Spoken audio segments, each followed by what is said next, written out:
You are listening to the Profiles in Leadership podcast with Steve Anderson, sponsored by VGM Advantage. This is Season 1, Episode 2.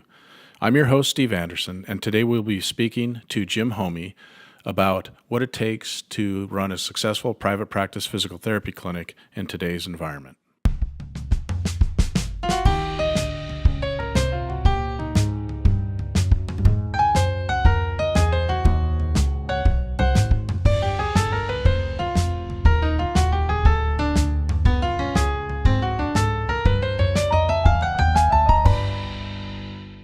Jim is a graduate of the University of Central Arkansas School of Physical Therapy and has been in private practice for over 30 years. He has an MBA with a focus on organizational leadership. He is the CEO of Therapy Partners, a St. Paul-based management services organization providing various administrative and practice management services to over 30 clinics in Minnesota. Jim also teaches leadership and business classes at several physical therapy schools, has spoken at a number of professional conferences on these topics, and works with other independent practices on practice management strategies. Welcome, Jim. It's great having you on the program today. I look forward to discussing some issues with you, and thanks for being here. Well, you're very welcome, Steve. I want to thank you for inviting me, and I'm looking forward to what you have to ask and anything that I can possibly offer. Okay. Why don't you just start off by sharing with us your journey after PT school to doing what you're doing today? I mean, give us a little history on your journey. Yeah. Well, Steve, I started out in your lovely state. I worked in Aberdeen, Washington for a private practice there with two gentlemen that I know were pretty active in Washington PT Association, Chet Jolly and Dirk Ralston. Worked there for a few years, and then, but that was in a private practice, so that's where I cut my teeth, and then moved back to the Twin Cities just to be closer to family. And I remember you telling me that before, because just to give people a little more history, that's where Kurt Cobain is from in Nirvana. You're exactly right. Yeah. The legendary Kurt Cobain. Yeah. And I heard a lot about him while I was there. But so then, went back to the Twin Cities and worked in a private practice for a guy there for about 4 years, and in St. Paul, and then had a great opportunity with Paul Nemeth, who started OSI Physical Therapy in Stillwater, Minnesota, with a close collaboration, just a real nice, close working relationship with a startup orthopedic group back in the days when orthopedic groups were small, and became a partner with Paul Nemeth and Mike Ripley at OSI Physical Therapy. Paul left the practice and several years back, and he teaches now at the University of St. Catherine. But been very involved with private practice for a long time. And in 1999, a number of the practices in the Twin Cities got together, and we thought, we need to do something where we can have a little more clout in the marketplace, where we can be in a little bit better position to negotiate with health plans, to create a little more economies of scale. It seemed like we had so much. We were so duplicative in the kind of the back office services we were doing that there just had to be a better way. We didn't really want to merge our practices, although we did try that, and that never got off the ground. So we created an MSO back in 1999 with 6 practices, and I wasn't real involved there. I was mostly running our PT practice, doing more of the business administration side of the PT practice. But then in about 2008, I took over as the managing partner of Therapy Partners, and then Craig Johnson and I, a few years later, bought Therapy Partners. Since that time, have been the CEO of TPI. So, I've always been probably a little more fascinated and interested in the business side of our great profession than probably the clinical side. And I've had a great opportunity, especially over the last 10, 12 years, to spend all of my time with operations, with contract or with working with health plans. Done a lot of health negotiations with health plans and working out some value-based models and developing some close relationships with our friends over on the payer side, and we always go into those relationships with a win-win spirit. That we want to do something that's going to bring value to the plan, but then we want to be rewarded for that. So you're up to about 30 clinics now in PT Partners? Is that correct? We now have 30 clinics that we provide services for. The billing, the revenue cycle management, the payment processing, health plan contracting, credentialing, compliance, the kind of the behind the scenes work that most physical therapy practice owners, quite frankly, don't do real well and aren't really that interested in doing, but we also work real hard, Steve, especially over the last 5 years, on really developing our, not only the practice owners, but their teams in growing as a professional, both on the clinical side and professionally as leaders, team players, trying to help them see the bigger picture of delivery of physical therapy. And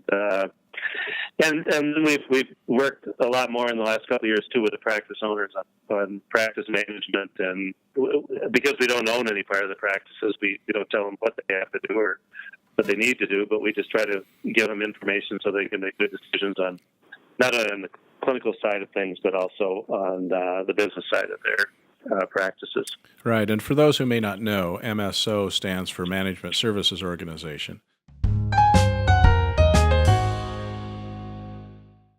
And what is the vision of the MSO structure that you use today? So when you put this thing together, you just touched on it a little bit, but what's the overall vision of why, as an independent private practitioner, would I consider joining an MSO?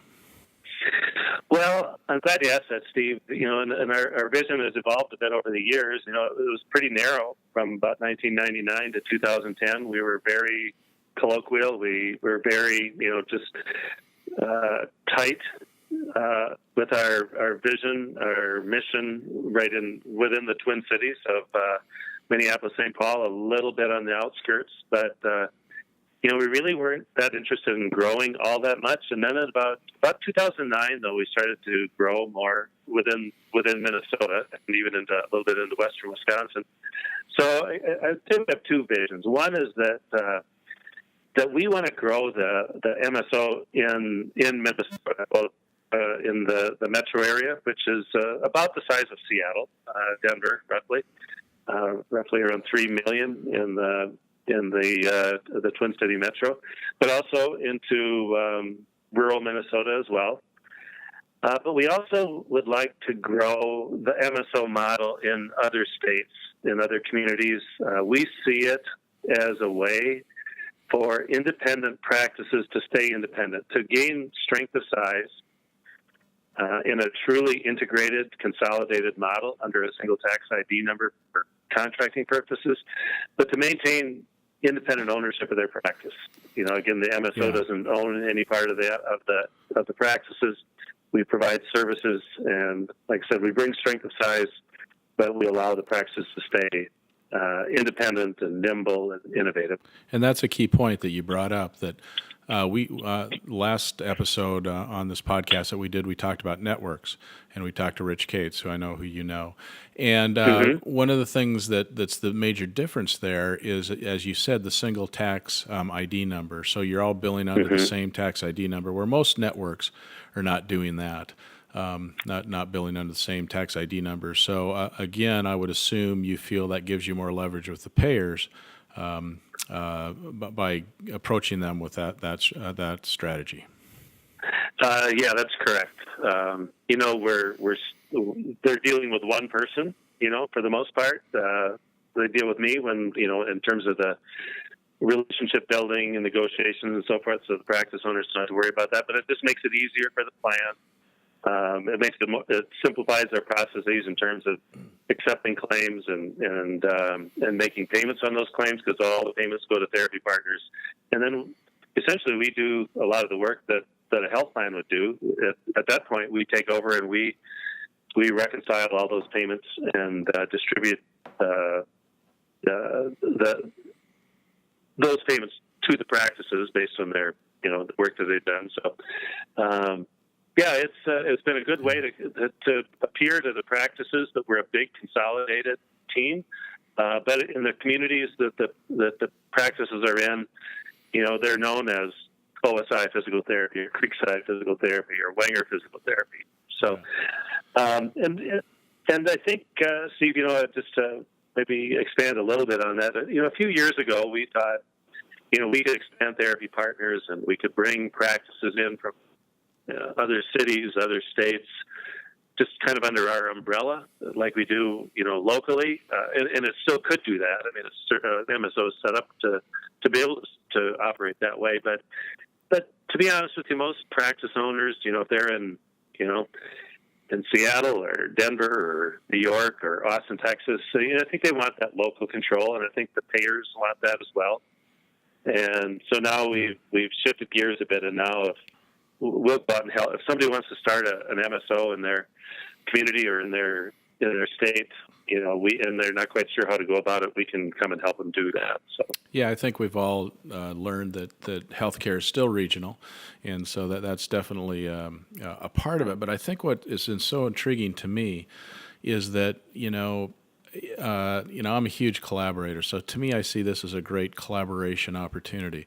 In other words, a lot of private practice PTs are so fiercely independent that they don't want to do anything anybody suggests or says.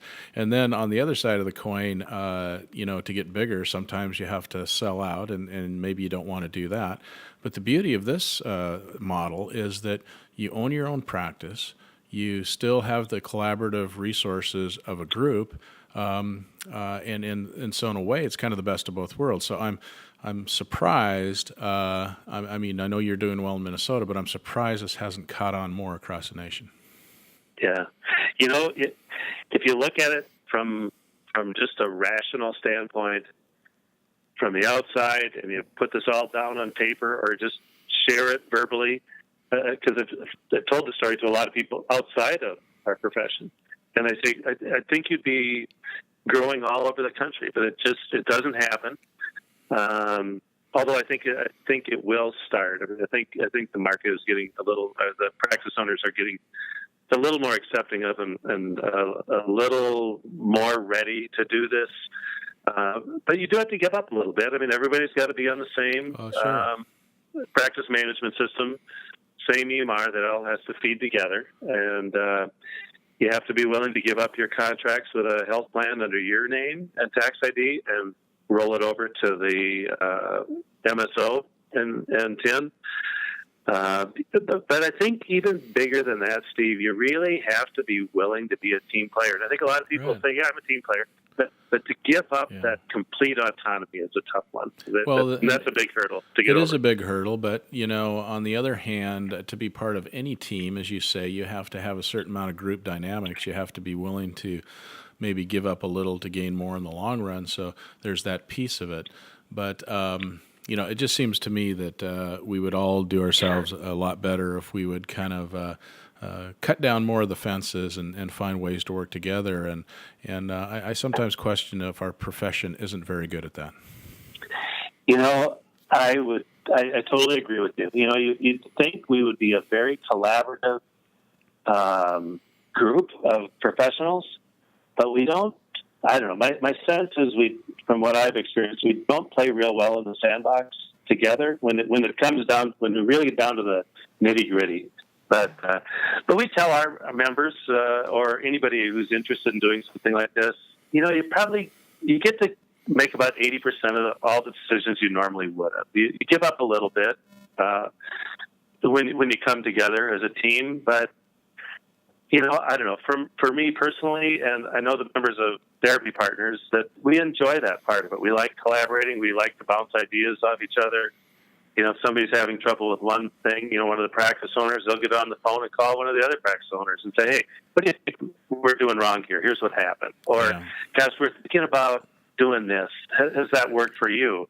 And But, we haven't always been there. The first few years, we were pretty well together, but you really have to work intentionally at bringing people together who, maybe on the surface would be competitors, because a lot of these practices, they're kind of competing for some of the same business, not completely, but you have to put aside that feeling of competition and embrace the mantra of that we're partners here and we're allies, and that if we can help each other, if I can help my colleague here within the MSO, that it's going to come back. They're going to help me as well. So, but it takes a while to get there. It does, but it's been well documented through research for many, many different studies that show that a well-run team or a well-run group will always make better decisions than any one individual over time. So it seems to make sense, but you're right. It's not everyone grasps on it. So besides reimbursement, because I know that's every private practitioner's worry, but besides reimbursement, what do you think private practice PTs struggle with the most when running their practices? Well, that's a great question, Steve. I think several things. One would be just the efficiencies or the economies of scale. You run a small practice. You can't afford to hire professionals.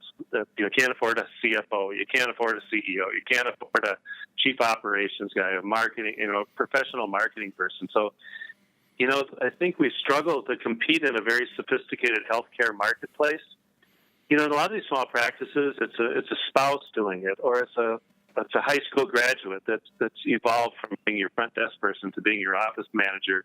And they're the bookkeeper, they're the HR person, but then they also help you with marketing.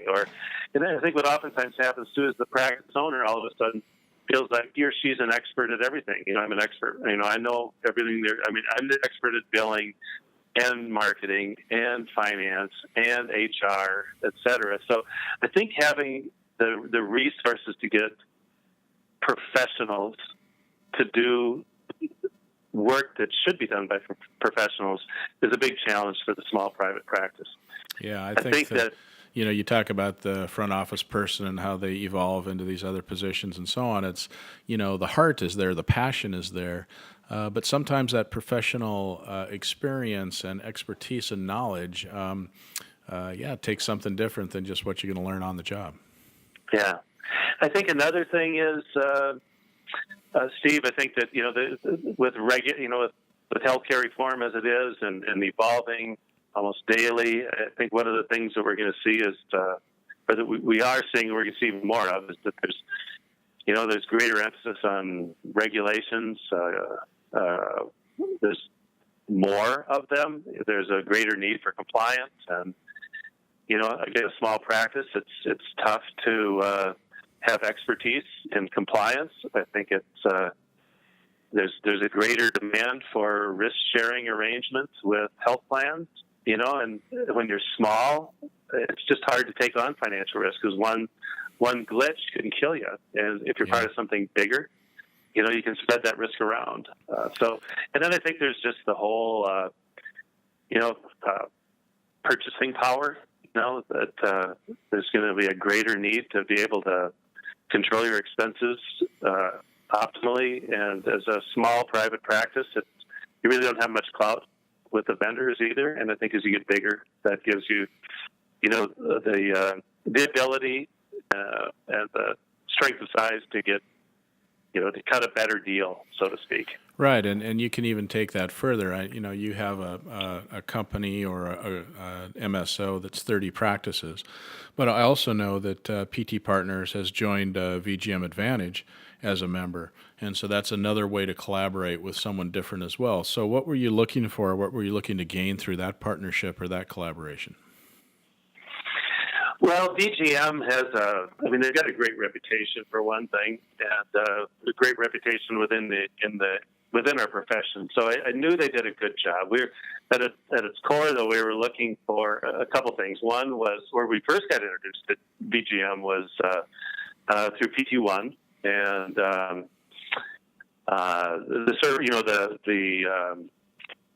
the quality of the insurance, especially the malpractice, and the costs there. So that got our foot in the door, and then we started learning more about BGM. It's like, oh, this is a great organization.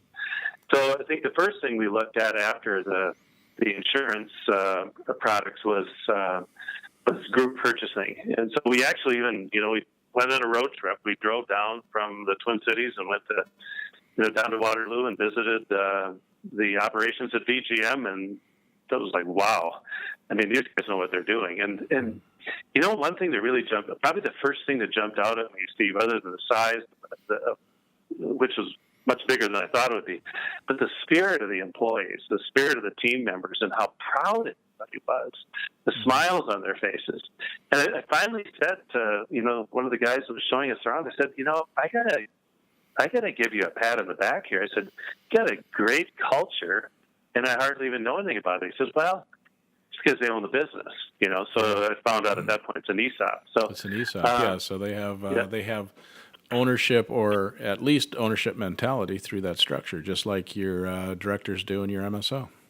Yeah, and so when we were being shown around at all these different areas and product lines, services that BGM provides, it was actually really fun to listen to the people tell their story and the pride they had. And so you start thinking, wow, I mean, if they've got that much pride and they're so thrilled to have somebody come and visit them, they're going to do a good job for you. So what we really want to do is, back to one of the challenges of all private practices is, getting good pricing, is to get better pricing so that practices can, whether it's office supplies or clinic supplies or patient supplies, to get a good price on it, get good access to a broad range of products, because not everybody wants the same thing, as you well know, and to get that delivered on a timely basis and conveniently to patients. So that's probably the biggest thing,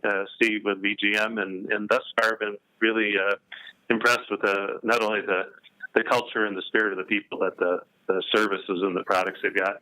Yeah. And so, when you look at something like that with tight margins in the physical therapy business, why do you think directors and owners sometimes resist some of these cost-cutting strategies that you just described, which in any other business would seem to make total sense? Because I think, as we've discussed before, we both have experienced where not everyone's willing to jump on board, even though you've laid it out to say this will save you money, give you greater access, and have more opportunity. It's still a bit of a hard sell, isn't it? It really is, and it is surprising because, again, it makes total sense that you'd want to go with the best price. But I think it goes to the nature of physical therapists. They're loyal, and I see that the practice owners that we work with, they've had a vendor for the last 15 years or 20 years, or some of the practices. Some of the practices within Therapy Partners have been around for 30 plus years, and they've got these relationships with people in their community, or the brother-in-law, or the guy down the street. And so I think getting over the loyalty to another vendor, even though the prices might be a little bit higher. So I think that's one thing, and I think that's the biggest thing. In fact, one of our practice owners, showed her the prices of what she could get the same products from her BGM compared to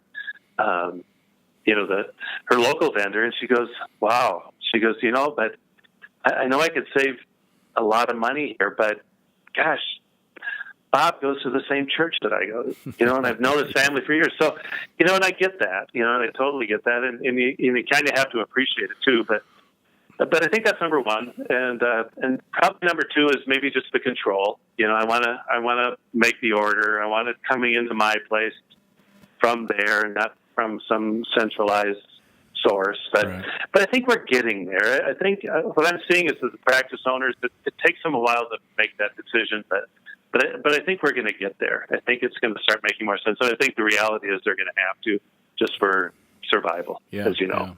Yeah, definitely. So what do you see as you work with your group of practices, and you're very involved in the private practice section of APTA, and so you have a good pulse on what's going on. What excites you about private practice, and what gives you pause?